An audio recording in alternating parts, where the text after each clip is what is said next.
Thanks, everyone.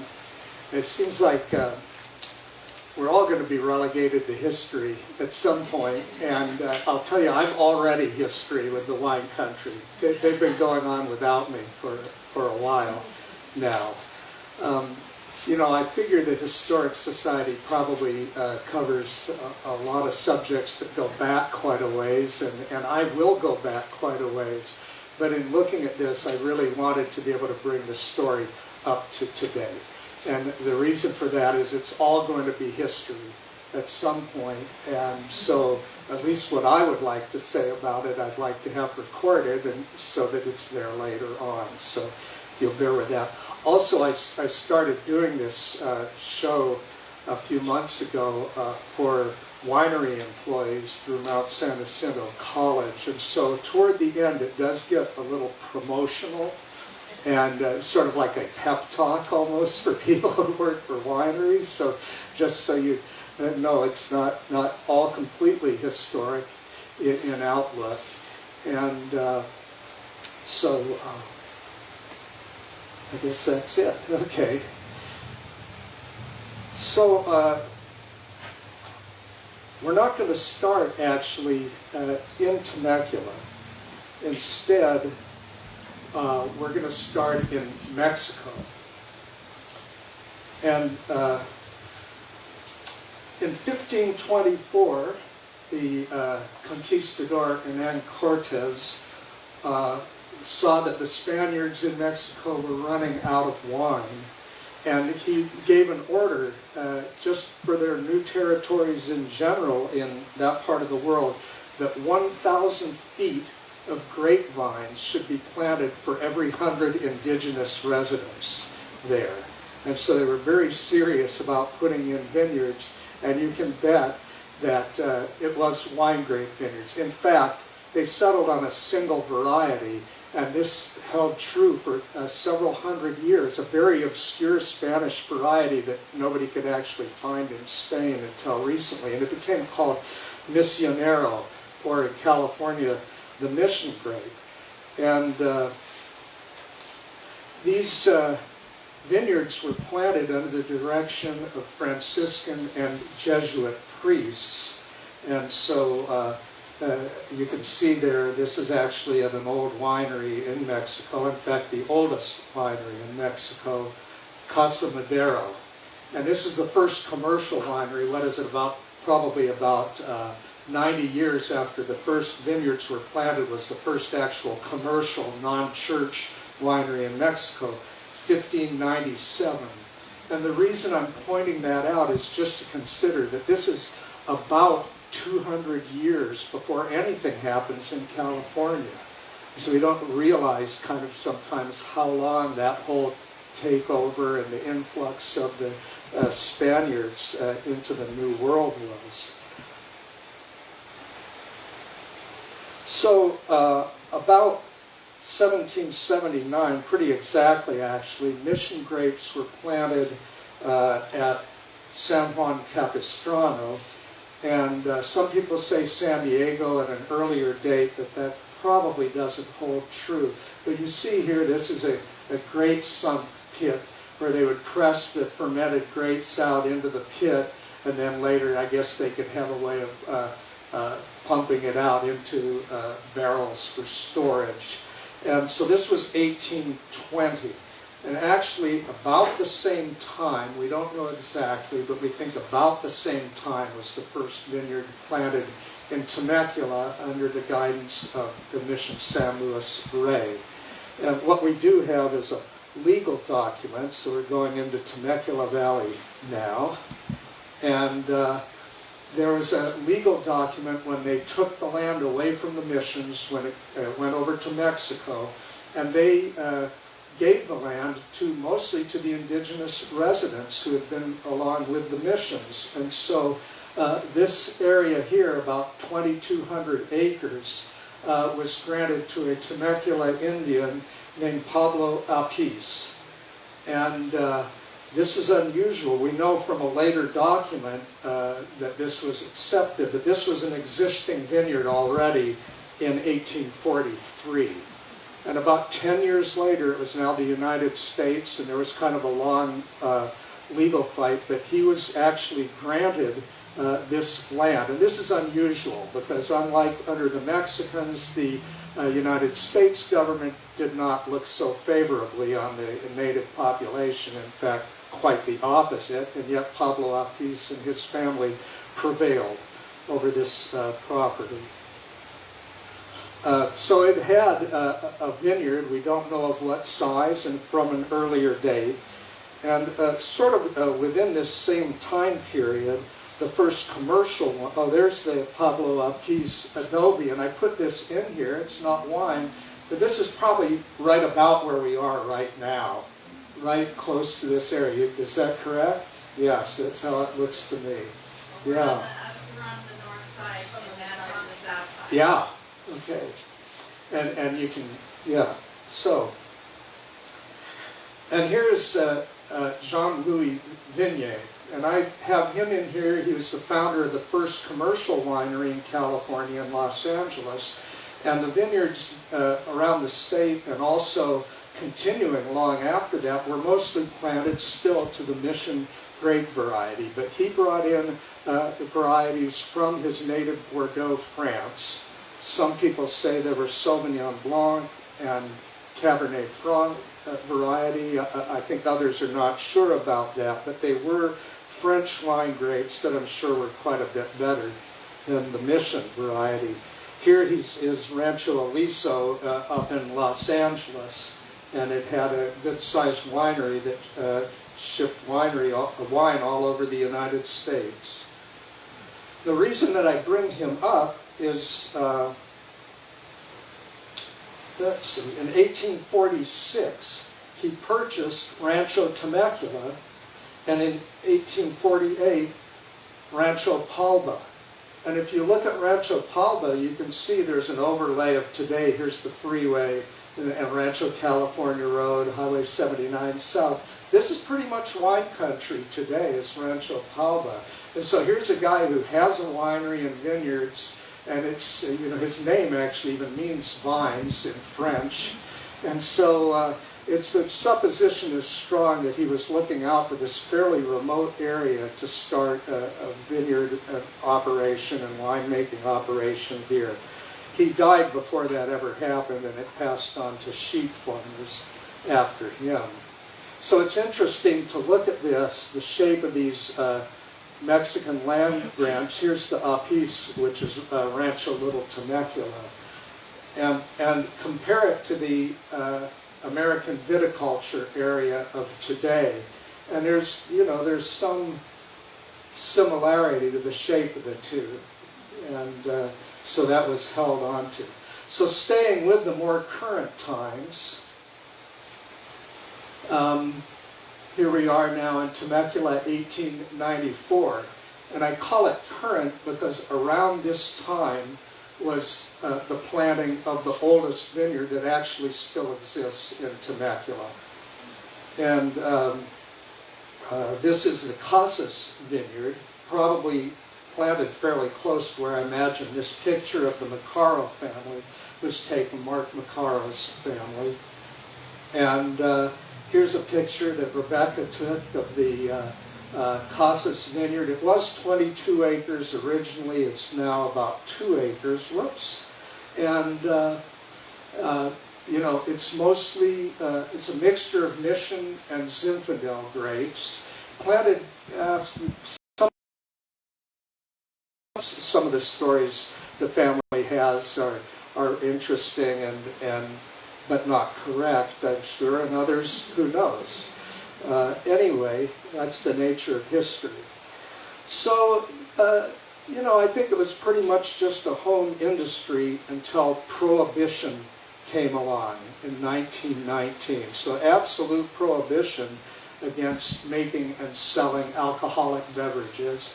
You've probably seen this picture before. This is the Burrell family out in French Valley. So they were Prohibition winemakers. One historian who interviewed them and others figured that probably between two families, Burrell's being one of them, probably about 10,000 gallons a year of illegal bootleg wine made in Temecula during Prohibition. There was one story I know that Leon Burrell said that they would, when they knew the revenues were coming, they got word of it, they would haul the barrels over and dump them in Santa Gertrudis Creek, which was probably running in those days, and then it would carry the barrels downstream and the revenuers would find nothing, and then they would come, go out with the wagons later on and retrieve the barrels. So nothing really to report then for 30 years, more than after Prohibition, until this happens. And as you know, the Kaiser Aetna conglomerate bought the 87,500 acre ranch, Vale Ranch. They added a few thousand acres to that later. And, I've always figured that if they could have, they would have loved to make it all housing developments, but it's a little much for anybody to do. And so they had agricultural studies done, both University of California and also one notable private advisor, Dick Brake, who was a former county ag advisor. And they looked at the soils, the climate, the water availability, and said, as people expected, that you could grow citrus here, you could grow avocados in some places, and then it really shocked people to hear wine grapes, that wine grapes somehow belonged here. I heard some of the developers thought that that was probably not good, not really realizing what it could mean. So on the ranch, when they were marketing it, they went and planted 4 foundation vineyards, they were called. And these were, moderate, not large vineyards, and it was 2 rows each of more varieties, grape varieties that you could name. And it was really just to demonstrate that you could grow grapes here. And so here is one of them, the foundation vineyards. This one is over on De Portola Road, was on De Portola Road, and it's where what was Keyways originally, and now Somerset Winery is there. And so these guys, interestingly enough, they're doing something that you really wouldn't see today. They're bundling up grape cuttings for planting. So they've obviously gone and gotten, there were table grapes and wine grapes in these vineyards. You'd never see that today, but it's been done for, since prehistory probably, to take a grape cutting and stick it in the ground and let it grow, and that's what they were doing. I think this is probably Lupe Vera here, and Lupe's son Joe works at Wilson Creek now, so he stayed in that. Now, where am I here? Oh, so they wanted to plant vineyards, and the people who are interested, might come down here. And 2 companies, Macmillan Farm Management and the Brookside Winery in Ontario, said that they would provide the services to plant the grapes. Here's Brookside Winery, and they were actually a 3 million gallon winery. This is not a small winery, and they could easily buy the grapes, and that's what they said they would do. If you plant the vineyards, we'll buy the grapes. And so in 1968, Vince and Audrey Salurzo came down here actually looking to do something else, and happened to be told about the wine grapes, and just looked into it some more and thought, this is for them. So here they are. This is the day I think they decide, yep, we're going to do it, or maybe they may have just signed on it to buy the property to plant the first vineyard here. This is Rancho California Road here, a dirt road called Long Valley Road at that time. And here is a price sheet for 1972, which was our first vintage, along with Callaway. We operated our vineyards as one, actually, same crews and equipment. And you can see some of the varieties of today. Cabernet Sauvignon, $500. Sauvignon Blanc, $228. And Brookside was very strange. They had some odd varieties, the Verdot Blanc and Pinot St. George, ones that nobody would want to probably plant except for Brookside. They had a very odd lineup of wines. So at any rate, in 1968, Vincent Audrey Solerzo planted 40 acres, and in the same year, Brookside planted 460 acres of vineyards. And then they were busy planting other people's vineyards as well. So here's a picture here. I don't know how well you can see this. This is from the Mesa at Mount Palomar Winery. And this would be probably Peltzer Farms here down in Long Valley today. But just to show how just sort of wide open and not really anything much in the way of development there. And this next picture I really, really love. I think my dad had this done, but in the foreground here, this is the Solerzo Vineyard. It's probably just 2 years old at this point, 40 acres here. On the mesa here is the Mount Palomar Vineyard, and then here's La Serena Way, so this is the Callaway Vineyard being prepared. I think about 1970 when both of those properties were planted, and Mount Palomar is also planting down in the valley along Calle Contento here. And my dad at one point owned all the way up to the corner here, 240 acres. Now there were some big vineyards actually at that time. I mentioned the Brookside Vineyard at 460 acres.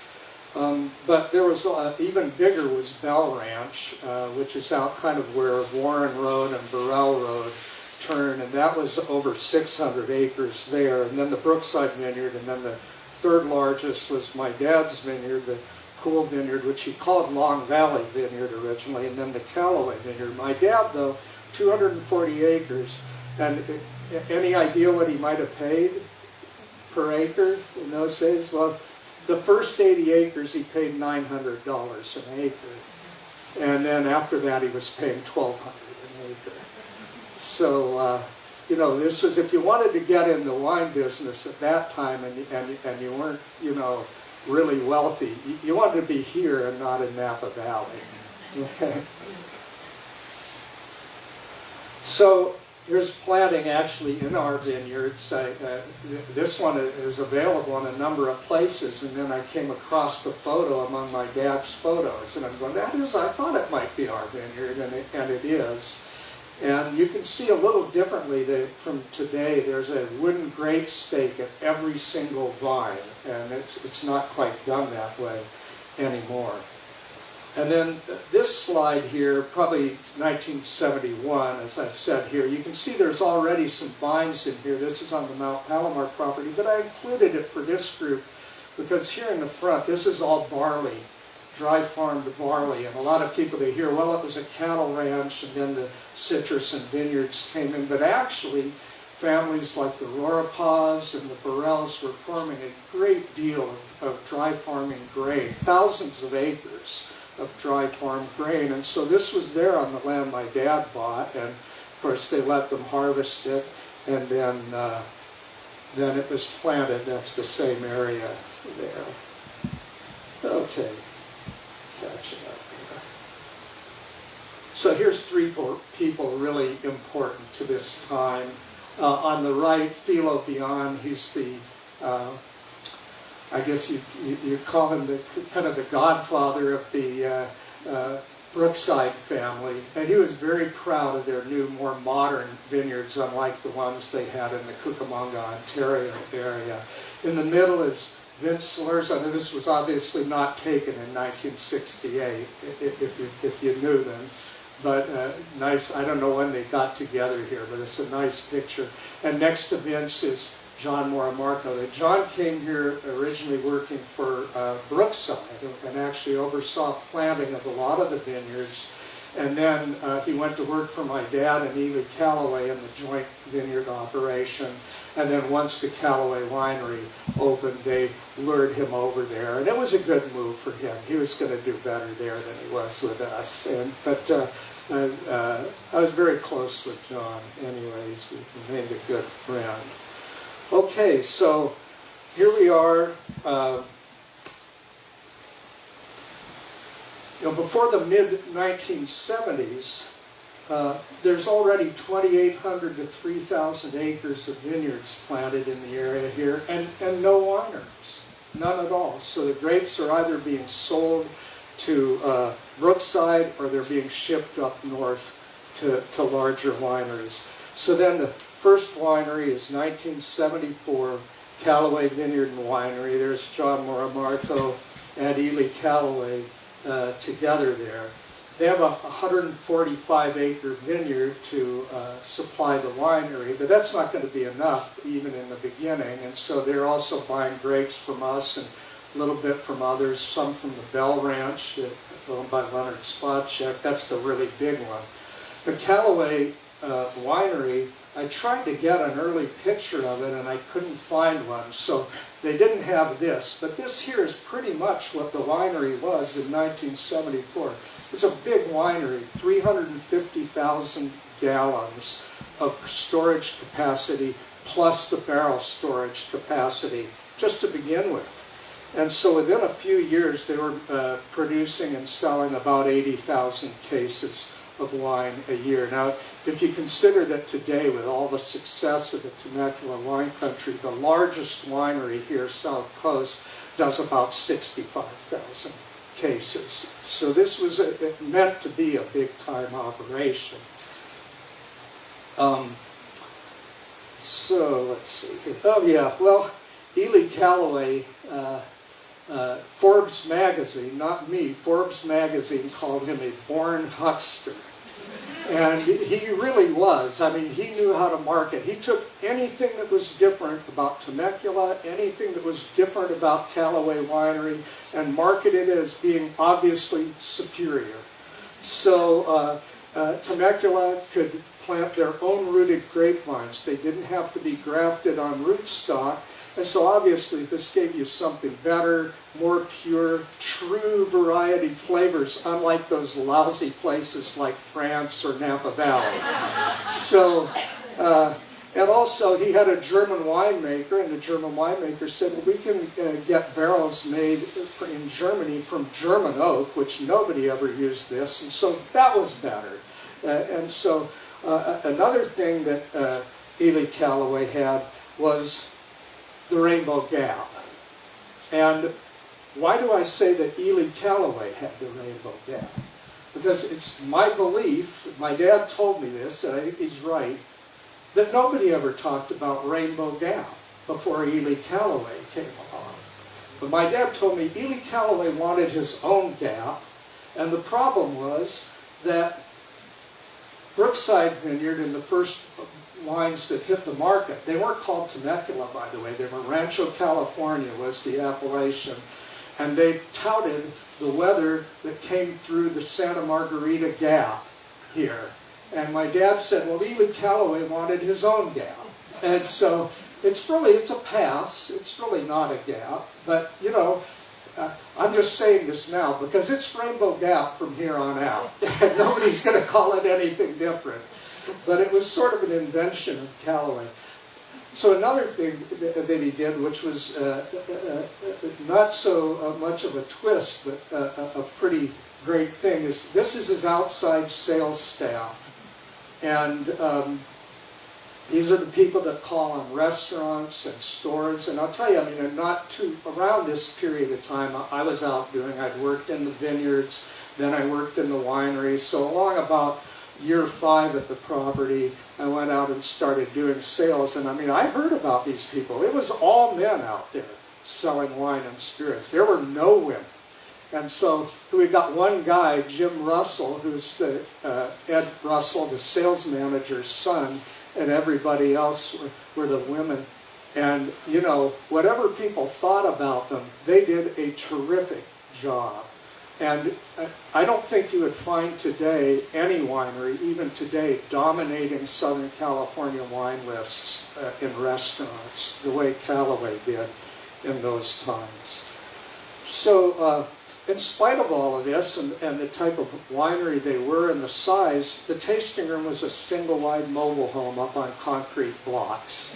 And in those days, nobody really thought of the winery as being a sales center. Not much. I mean, Brookside did this, but really nobody else. You made the wine at the winery, you had a tasting room in case somebody came along, and you hoped that they liked you, they would go and buy the wine at home from the store where you were distributing to. And so that really was the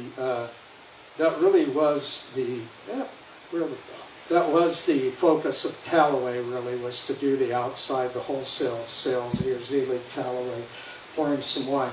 So as big of a place it was still in Temecula, you know, in the 1970s. And my first full year here was 1978. And of course, most of our grapes were going to Callaway. And so Callaway had an after-harvest party. And so I was there at a table. I was sitting next to Ely Callaway, and John Moramarco was on the other side. And a long table with lots of friends of Callaway Winery, the growers who grow for them, and also the vineyard crew who had picked the grapes were scattered along the table.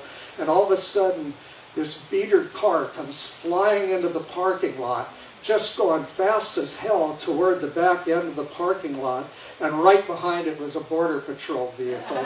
And the doors fly open in the car, the guys get out and run into the vineyard with the Border Patrol agents after them. And I'm looking along the table, I see some guys slowly getting up and just kind of melting into the vineyard. Just, you know, didn't want to cause a fuss, but they were gone. And the funny thing is, Ely Callaway turns to John, and in his Georgia accent, he says, "Why, John, olive is illegal, aren't they?" And I thought, oh my God, what's he going to say to that? And John said, "Oh, Mr. Callaway, who knows where some of these guys come from?" Well, John knew perfectly well where they came from.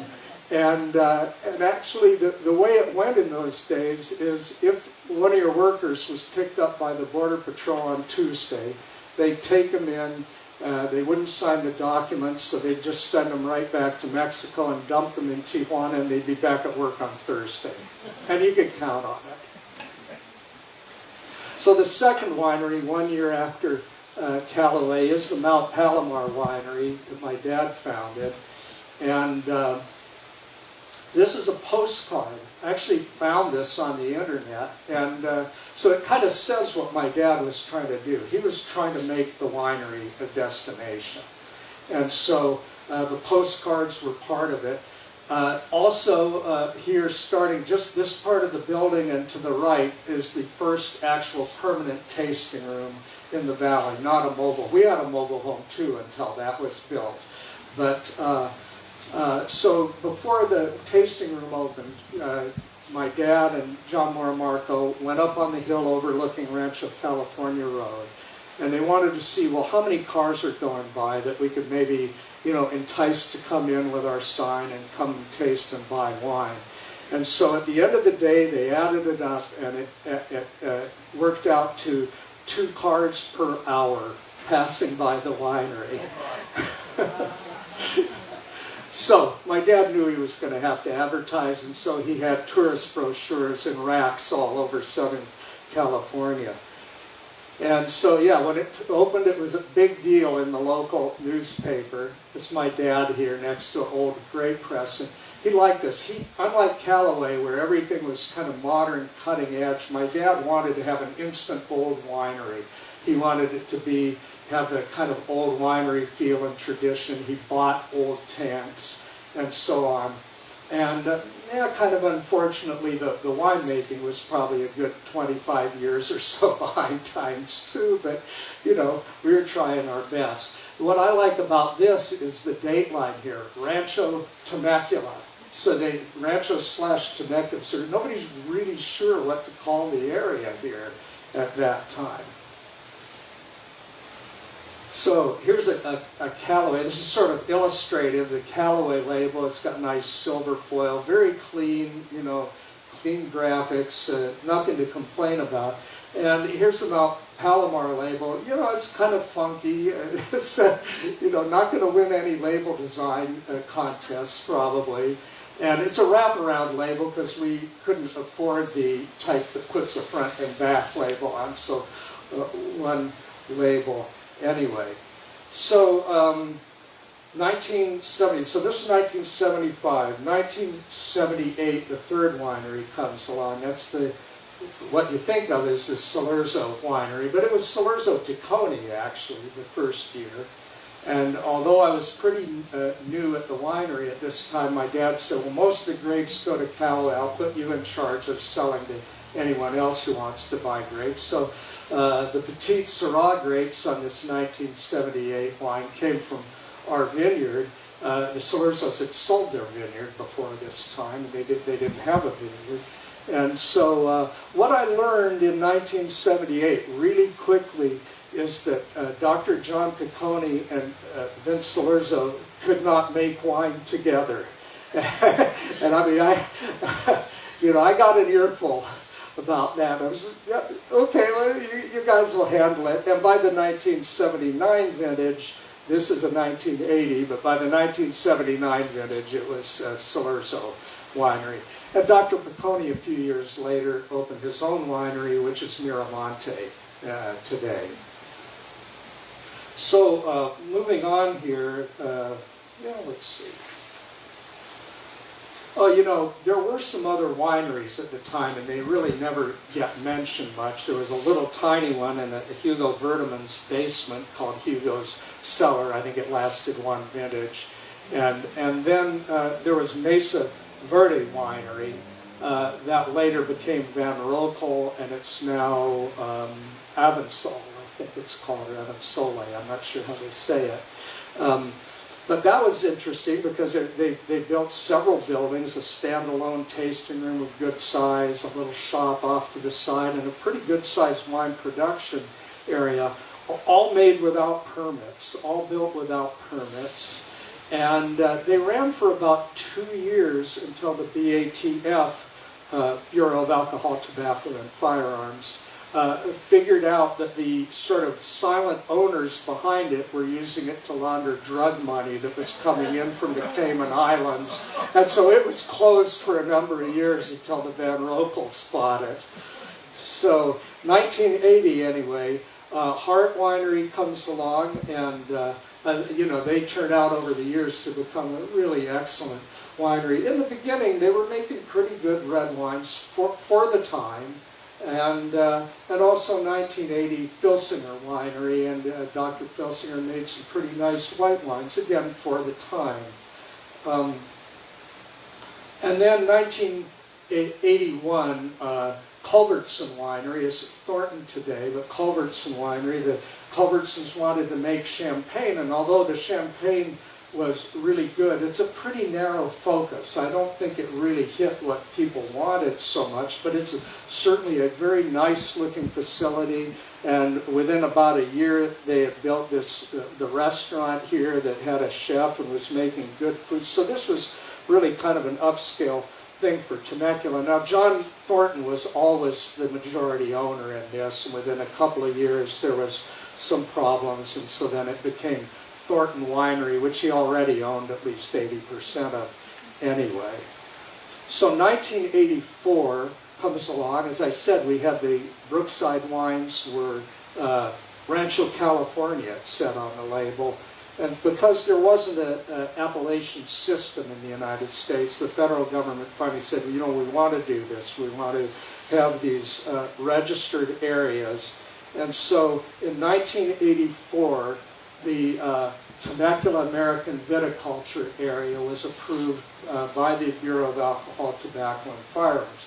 One of the earlier ones, and probably the only one where there are actually two competing proposals.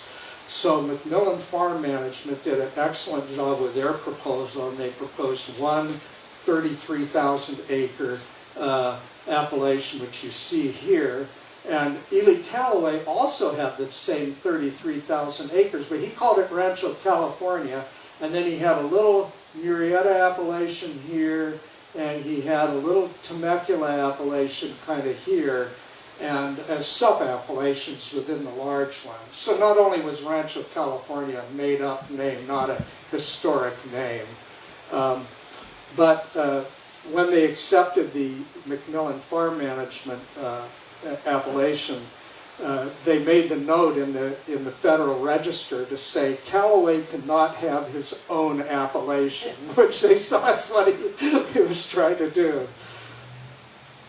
So about this time, you know, we've got some wineries. We've got about 3,000 acres of vineyard, and it's 50-50 between red and white varieties. And it suddenly comes out, somehow had been missed, that 80% of wine consumption in the United States is white wine. The other 20%, some of that's rosé, you know, so red wines, people are not really drinking them, and here we are growing them. And so then you start seeing these scenes in the valley with existing vineyards, and they're cutting the tops off of the red varieties and grafting them over to white varieties. And this was done, we did it, everybody was doing it in the valley. And so, you know, pretty soon, you know, we're becoming a white wine region, and particularly Chardonnay. Before this time, Chardonnay was not a popular variety, but all of a sudden it took off. And so a lot of the grapes going in were Chardonnay. Callaway was buying a lot of it. Wineries in the north were buying a lot of it. It's a big-time commodity crop. And so about this time, I think Callaway started it, but we started doing hand picking at night. I don't know that this had been done anywhere else in the world. Do you think so, Bob? I don't believe so. And so this was something, at least we were doing something nobody else was doing, and it was good. So the picking crews were not, you know, starting in the morning and the sun keeps getting hotter and hotter, and the grapes keep getting hotter and hotter. They're picking cool grapes. If you were shipping them up north, you know, we could have a truck leave maybe by midnight and another by about 2 a.m. That's between the two trucks, that's 44 tons of grapes. And they could end up in San Luis Obispo on the crush pad at the winery there when they open in the morning. So that was a pretty good deal. So we've got some wineries, but you know, we're generally, with the exception of Callaway, who's not really too collegial. Ely Callaway believed in things like industrial spying and things from the industry he'd been in before at Burlington Mills, and so he didn't feel. In fact, he kicked. His winemaker invited our winemaker over one day to just see what they're doing, and Ely Callaway saw him there and kicked him out. And this is pretty unusual for the wine industry. So the smaller wineries, anyway, had to form an association. We were not really financed well enough to really get the job done alone. And so the next part is on those winery and vineyard associations. You know, with some exceptions, Temecula wine quality is kind of a problem at this time, and the reputation of as being a poor wine region follows. And so, no matter what, if the winemakers made a mistake, if the vineyard wasn't run well, whatever, they all had one thing in common, and that was the name Temecula on the bottle. And so, you know, we're already considered to be in the wrong part of the state for making wine at that time, and so we probably weren't helping ourselves that much. Callaway, obviously, they had a highly qualified winemaker, but he was a German winemaker who had made white wines, and their wines were really super clean, highly technical, kind of a modern style white wine. But the red wines weren't, even from Callaway, weren't very good. He wasn't a red wine maker. At any rate, so about 1975, the Temecula Wine Grape Growers Association is founded, and this is not a promotional organization as so much, it's really a grape sales organization for the vineyards. And but they did start the annual Grape Day, which is a day where you have experts, people from the universities come in and give talks on the most up-to-date and advanced techniques to do in the vineyards to make better wine grapes, and that'll come up later. That was eventually taken over by the Vintners Association. And actually here now, the South Coast Vintners Association, I should say, was founded in 1980. And there just weren't enough wineries in Temecula yet to really found a good organization. So that South Coast Vintners Association was 5 Temecula wineries and 6 tiny San Diego County wineries. And this is not a very, it's so far apart and everything, pretty hard to market, and we were trying our best. And mostly we would get together as a group and drink some wine and argue about what we would do with our money if we ever had it. So anyway, Callaway was not a part of this for the reasons I already said. So these were all really small wineries. In fact, I said how small. You know, did I skip Mount Palomar? No, I didn't. Okay, Mount Palomar, I guess I didn't say. Callaway had 350,000 gallons of storage. Mount Palomar had 30,000 gallons of storage. So most of the grapes going to Callaway. And we were probably bigger than most of those other wineries. In fact, we were. And so, you know, they're very small wineries. So this picture here, this is 1988. I'm in the middle there, and I've just been elected president of the South Coast Vintners Association. Here's John Moramarco Jr. So Callaway was in new ownership, then they joined the association. They were no longer under Ely Callaway. So he's passing the presidency on to me, and what I like here, it says, 1988, the Vintners Group has representatives from 11 wineries in the Temecula Valley and several wineries located in North San Diego County. So by 1988, 11. And so one of my first jobs as president is I got on the phone and said goodbye to the San Diego wineries, because we really didn't need them anymore. They understood. Anyway, and so here's the logo that the new Temecula Valley Vintners Association came up with. That was founded in '88. And two things about it is the official appellation was Temecula, but we were calling it Temecula Valley. And also, I don't know that it had really been said before, but wine country. You know, we all call it wine country out there now, but we weren't calling it that. So we're trying to say, hey, there's a wine country here. People, listen, you know. And that's what we were doing. One of the things the association did, you know, we started assessing the members, and one thing that changed at this time, very important to the wineries, is that the free tasting ended. And we all thought it was illegal to charge for tasting, and wineries all over the state gave free tasting. And then at some point, an attorney for a new winery started speaking with the California Alcoholic Beverage Control Board, and they said, no, we don't see any reason why you can't charge for tasting. And, you know, this was huge. I'll tell you, the last year at Mount Palomar that we did free tasting, we poured approximately 8,000 bottles of free wine. So over 600 cases of wine. And, you know, if you're a small business like that, that's an awful lot of wine to sell to just reach the 0 point from having handed out all that wine. So this made a huge difference to all the wineries.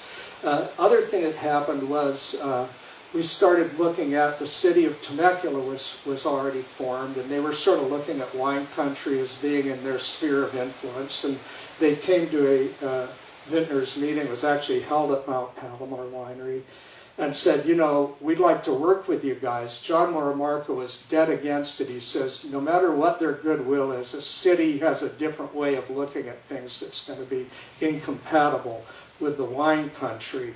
And Temecula listened, and they actually, I think they went to LAFCO and said, we don't want the wine country in our sphere of influence. So we felt that we'd do better with the county.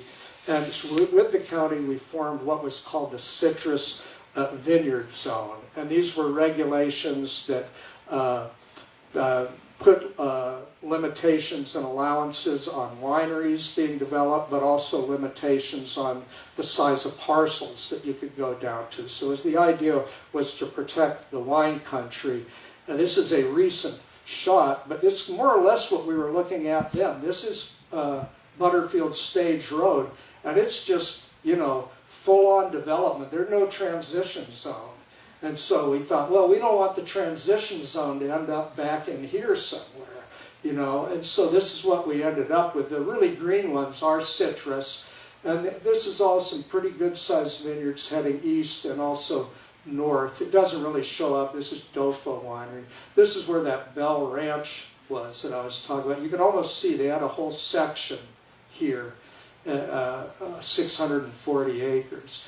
At any rate, the idea was to not let this happen, and the county worked with us on that. So here we are in 1991, 11 wineries.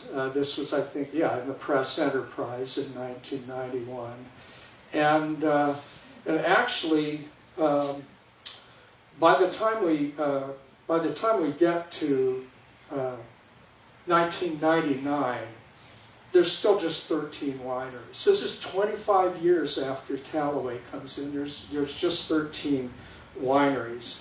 And I used to go out and sell wine, and I would hear what people out there, like in the restaurant or wine shop world, were calling Temecula, and they called it Callaway and the Seven Dwarfs.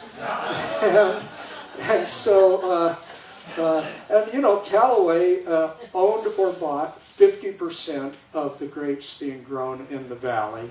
And the other 50%, most of it was getting shipped out. So those 12 wineries of the 13 were buying grapes or growing their own, but not a large amount. So, you know, I think the feeling is that something has to improve. The wine is getting better, but kind of at the same rate as the state. So those people with a head start, they're getting better too. You know, so, you know, we got to do something to catch up. And so, you know, one of the things we started looking into was what we were calling Mediterranean grape varietals, not the ones that were more from northern places in France, but more Italy, southern France, Spain. These are Sangiovese grapes in the Mount Palomar vineyard. We brought those in 1989. And, you know, the wineries here start doing pretty good with these. Two reasons, I think. One is that some of these varieties are better suited to growing in a warmer climate like this. The other thing is that there's no established style. You know, wineries up in Napa and Sonoma, they're not making these wines much yet either. So nobody is looking at it and saying it has to taste like the way they make it up there. We're on an equal footing. And in fact, maybe it's not that equal. Because here's Viognier, which is a kind of a new white variety for us. And this is for 1988. Is that what I have here? Yeah, no, I'm sorry, 1998. What am I saying? 1998, the major wine competitions, and this publication sort of added them all up to see who had won the most and the highest awards. The South Coast, which is almost entirely Temecula, has the most, by far the most awards here of anybody. And, you know, we're 2% of the wineries in the state. And the next one's probably a little more typical. This is red Rhone varieties and blends.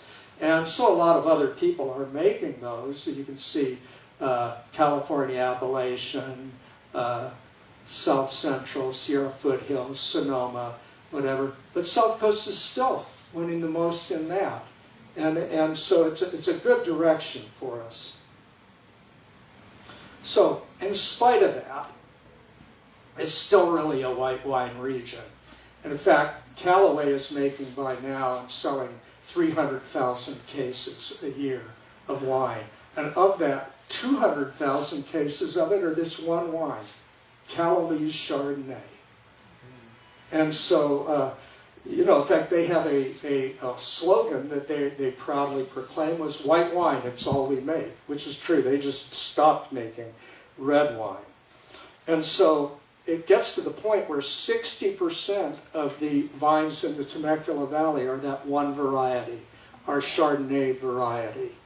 And also there's truckloads of this heading up north to wineries in the north. So it turns out, anyway, that these large wineries are not the only one who is interested in Temecula wine grapes. This guy has a big interest. We didn't know it until about 1998. This is a glassy-wing sharpshooter. The real one is actually about 10 times bigger than this one. But, and I say that just from the way it felt. At any rate, they're an invasive species. They had come into California a few years earlier, and I think they were killing oleanders along the freeways. But we never thought anything of it. But when this Pierce's disease, you know, it's an endemic California disease, but it was never a problem in Temecula. So why are we having this problem? And we hired somebody to study it, and he came back and said, you've got this glassy-wing sharpshooter. We soon find out what bad news that is. It's native to the southeast United States and maybe farther down in Mexico. And this thing flies 100 times farther than the native sharpshooter, so it can go from its place it starts and get to anywhere. About 200 different types of plants can host it, and not all of them get the disease, but grapevines certainly do. And it just breeds like crazy. And what we find out is that when the vineyards are dormant, it's overwintering and breeding in the citrus groves in large numbers, and then as soon as the vines come out in the spring, they move en masse from the citrus into the vineyards and spread this vine-killing disease. It looks like this. Any vine that you see, even a single leaf showing the symptom, is a dead vine. You're not going to save it. And this is what they just start drying out. The disease blocks off the water coming up from the roots, and it just can't get to the leaves and the grapes any longer, and you get things looking like this. So this picture, this is a part of the Mount Palomar vineyards, and I just wanted to point out, this is early on. This is probably spring of 1999, and we actually had a lot of citrus in the area, isn't it? Citrus vineyard area. And so you can see here next to our vineyard, that you can't see it all, but this is a pretty large citrus grove over here. This is the Callaway vineyard here. This is, like I said, part of the Mount Palomar vineyard. And these piles, my dad had put in citrus a few years before, grapefruit. And so when we found out about that, we bulldozed them out. But within about 1 year, all of this was pretty much gone, except this one block here, which I'll mention later, which is kind of a curiosity. But at any rate, you know, these are not nice-looking vineyards once they've been attacked. That was estimated that about a 40% loss of vineyards in Temecula between 1998 and 2001, but it ends up being a lot more than that. If you have a vineyard that, let's say you get a 30% loss, you've already probably lost your profitability there, but also it's potentially a source of more inoculant for the bugs to pick up the disease and then transport it to other vines. So most of the vineyards that are affected, much at all, end up getting bulldozed out. And you see scenes like this. Actually, I found this on the internet. This is a pile of grapevines, wires, and trellis, and grape stakes, just all piled up together. And I found this on the internet, but this is actually our vineyard. This is this block that I said we didn't remove. And it's white Riesling grape, or Riesling as we just call it now. And for some reason the sharpshooter, glassy-wing sharpshooter, doesn't seem to like it. We lost very few Riesling vines, but I always said that a glassy-wing sharpshooter looks at a Chardonnay vine and it dies. So at any rate, we're in trouble. The city of Temecula and Riverside County together put together matching funds, and they donate $250,000 to Pierce's disease research. This is far and away the most money that had ever gone to Pierce's disease research. And then UCR research entomologists like Nick Toscano, works with the wineries and growers here, and also at government agencies like the California Department of Food and Agriculture. Actually, USDA more was involved. Anyway, so they're monitoring the spread of the glassy-wing sharpshooter, and they get the funds to treat the citrus groves because the young sharpshooters are not flying yet after they're born, and so they're not going to they don't like the taste of it, of this treatment that they do. It's a systemic treatment. Same one that a lot of people use on their roses, actually. Anyway, so they treat the citrus groves before they can move to the vineyards. And that's all done with government funding because the citrus growers didn't need to do this. They didn't get the disease from it. And then the vineyard owners treat their own vines. So here is, actually this is a recent map, but these are all trap, yellow sticky trap locations, which I'll show you. So it's still being done all around the valley to monitor these glassy-wing sharpshooter populations. And here's a yellow sticky trap. And this is not a staged event here. If you get a big population in a vineyard, and you can pick up in a week this many sharpshooters. One thing I want to point out, most people know you do some gardening, you have a few bugs, not a big deal. You have a lot, it's a big deal. First of all, there were probably billions of these, but I just want to point out that even a single sharpshooter can land on one vine, land on another, they'll all three die if they're infected, and about 50% of them are infected, so the bugs are infected. So, there's pretty much no toleration for this.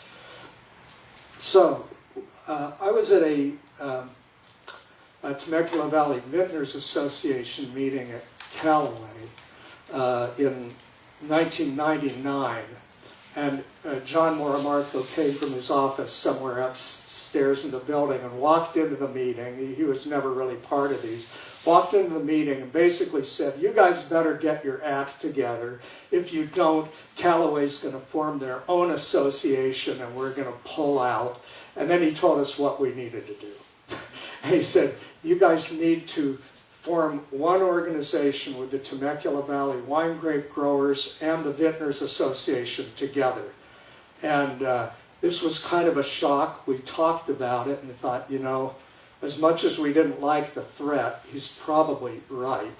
And he says, we need to have a unified voice here to get the government attention, to get the help that we need. You need to understand, this is a lot in the wine industry. This is a lot like saying, you're going to form an association of labor and management together. It's pretty much that way. It's just not done. And so we sat down, some representatives from both of the associations, worked out what we were going to do. I was president again of the Vintners Association at that time, so I became the first president of the Temecula Valley Wine Growers Association, this joint vintner winery association. And I had to do a little like running around after hours sometimes to put out fires just for the reasons that I said. But we held together well. I'd been a board member of the California Wine Institute for a number of years. They're the most effective and largest winery association in the United States, although it's all California wineries. A lot of lobbying offices in DC and Sacramento and so on. So I saw, I knew their organization and how they worked, and I thought it was pretty a good way to do things, and that's the way we reformed. We didn't just join the groups, we really remade the whole organization, and it seems to be working really well today. Actually, I think, to be perfectly honest, I think the Temecula Valley Wine Growers Association is actually the best regional association in the state, and see what they're doing today with their staff and everything they're doing. It's quite remarkable. So, Annual Grape Day came along in 2000, and it was the most attended grape day that we had ever had. I mentioned that earlier, seminars on operating vineyards. And of course, people wanted to know, what are we doing about Pierce's disease? And a huge number of the people that showed up came down from the North Coast. They were worried. They were from wineries up there, and a lot of them were bankers. And they were really interested to see what was going to happen to our investments if this thing gets loose. And so they went home. I mean, this is the kind of thing to help build a reputation if you can survive. They went home really impressed. In fact, one person came up to me afterwards and said, we don't have anything like what you guys are doing here in the North Coast. So that was very nice to hear. So Temecula helped take the lead and really became a statewide effort because they had to stop it from spreading to the rest of the state. Important people, Craig Weaver of Callaway here, he was their vineyard manager and he did a lot of great work. Also Ben Drake of Drake Enterprises Farm Management Company. Ben actually became the president of the California Association of Wine Grape Growers, a very effective guy. And I worked with these guys too, but they were more important. But we took a number of trips to Sacramento. I took a trip to San Francisco, an emergency meeting for the Wine Institute, and actually kind of helped put out the fire where they were trying to position themselves against the grape growers. And, you know, we were able to get back to beyond that. And we were told by the head of the Wine Institute, who had been in the Johnson and Kennedy administrations, a very knowledgeable guy, and he says, if you guys don't speak with one voice, if you show positioning or anything, we'll never get the legislation we need. And by this time, actually by the year 2000, because of what was done back then, not only did we survive, but Pierce's disease research by 2000 had reached $32 million. And we had also got some reparations money from the federal government. This was all done with funding deadlines. So we had to get legislation through Sacramento to be able to receive the money and or the money was going to run out. So we were working pretty hard to get this stuff done.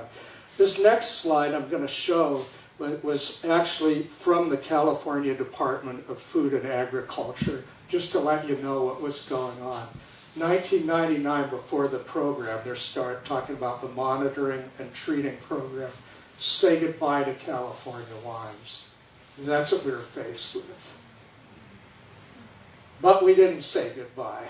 And so this actually, in many ways, turned into a blessing for us. I'm showing here Faulkner Winery. In the midst of all of this, 2000, they bought the Temecula Crest Winery from Phil Bailey and his partners. And I asked Ray and Loretta Faulkner, I asked Ray, I said, why would you do this? Why would you buy a Temecula winery in the middle of this? And Ray said, well, yeah, I figured they'll work it out, you know. And I said, you know, he didn't really know anything. He was new in this stuff. And I thought, well, okay, I sure hope you're right, you know. But he wasn't, there were other people interested. And, you know, we had kind of become more famous than we ever were. I was in Tuscany in 2000. And I was walking between a winery and another building with the owner of the winery, and we're just walking along, and he turns to me and goes, so how's the glassy-wing sharpshooter? You know, I mean, I couldn't believe it, you know. And so for some reason, all of a sudden, Temecula matters to people, and we start getting more and more interest and new wineries opening. Where are we here? Here we do need to kind of wrap things up. We're running a little bit longer than we normally do. Oh, okay. I didn't realize that was okay. So I will run through this. You know, as the wineries as new vineyards are developed, we're planting not only some of the more of the new varieties, but improved selections of the old varieties. And they're getting better. We were looking at beautifying the area, and this kind of project came in. We were able to get from the county landscaping along Rancho California Road. They said it looked like a bunch of dry weeds and telephone poles. The other thing, I was never that enamored with the Temecula name as a wine region, just Temecula on the bottle. And I thought it always should have been Temecula Valley. So this became, I did the application. It took a few years to get it done. But it was the only time ever that an American viticultural area had a name change, and we changed it simply from Temecula to Temecula Valley, which you see on all the bottles now. I want to point out in Wing's winery that came here during that time, and I point them out because they already had a winery somewhere else. They were operating in the Lodi area, and they said, you know, this Temecula looks like a good place to be. And I thought that was something worth seeing. So, with all the everything happening, we're really developing a new identity. Ponte is such a great example of that. They bought the Brookside Vineyard in 1984. Later on, started a successful winery, and here's their 90-room inn with its own restaurant. My dad and the early winery owners never could have imagined anything like this. Here's South Coast Winery, and then they've won the Golden Bear Award. This is the highest awards at the California State Fair each year. This one, they said 3 years, 2008, 9, and 13. They added 16, and they just added 2022 as well. So they have been the top winery at the State Fair for awards in 5 years. It's amazing. This is not such an interesting shot as far as saying, wow, look at the winery today. The original citrus vineyard plan actually said no sewer lines in the wine country. And John Moramarco said if you put sewer lines, you're asking for development.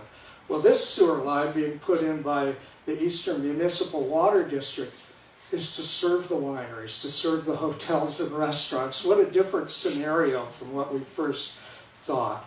So, anyway, you can see what we're becoming here. Best travel destination here. USA Today. Best wine regions in the U.S. to visit.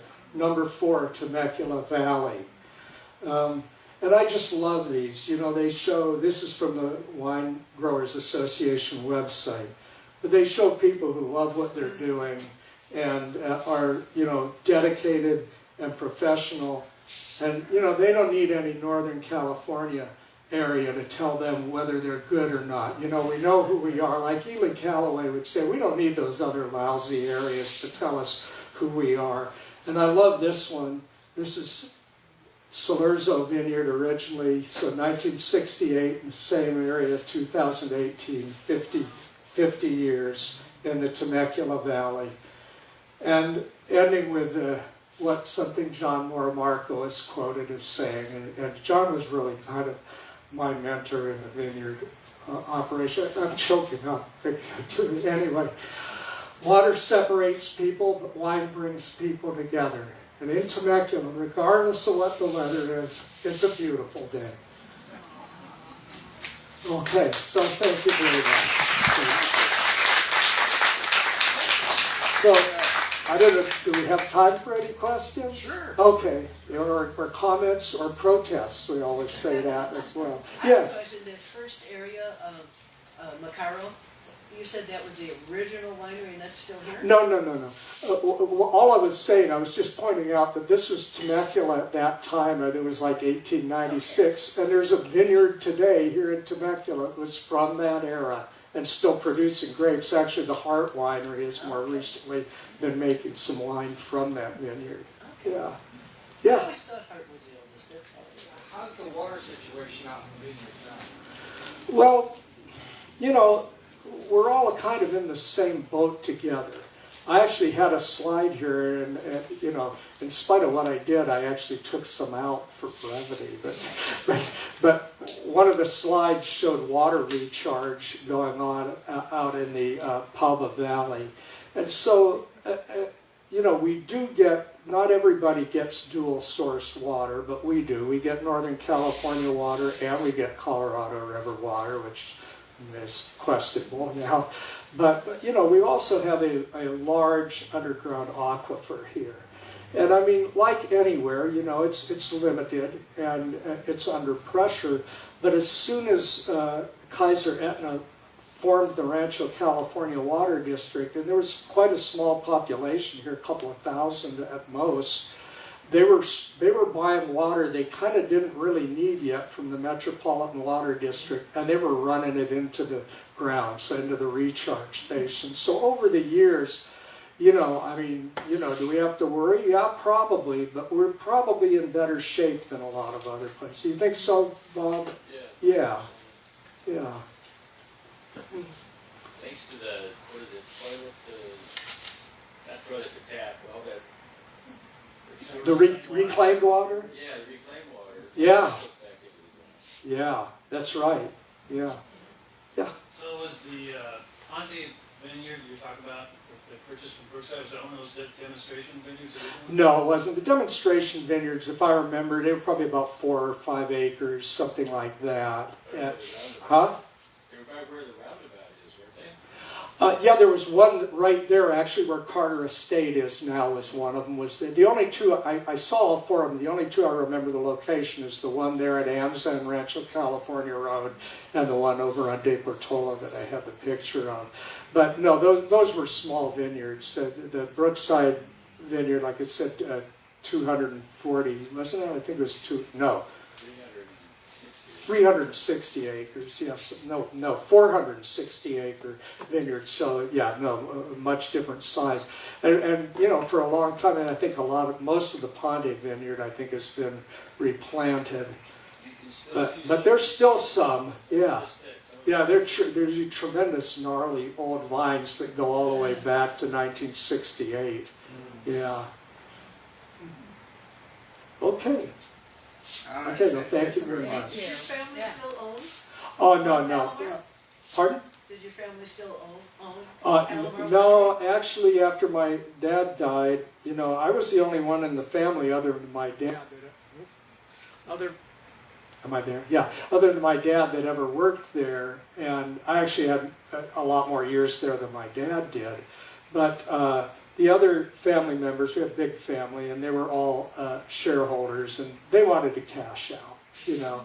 So after my dad died, and I'd been running the winery for a long time, they pressed me on it, and I thought, you know, this is my life here, and for you guys to just get some money from the sale. But I agreed. I thought it was a good time to do it, and so we sold it then, and the winery has been sold yet again. The guy that got it has plans for, you know, restaurants and shops and amphitheater, things of this sort. And so he basically sold the land along with those entitlements that he was able to get on the property. And I think the current owner, looks like they were excavating, I was there recently, for an amphitheater to go in there. You know, this is not just making wine anymore out there. It hasn't been for a long time. Yeah, so for about 12 years after that, I was doing viticulture consulting and I founded the viticulture course at Mount San Jacinto College too. Yeah. So yeah, that was 2003 we sold. No, I'm sorry, 2006 we sold. Yeah. Well, thank you very much, Peter. That was Yes. really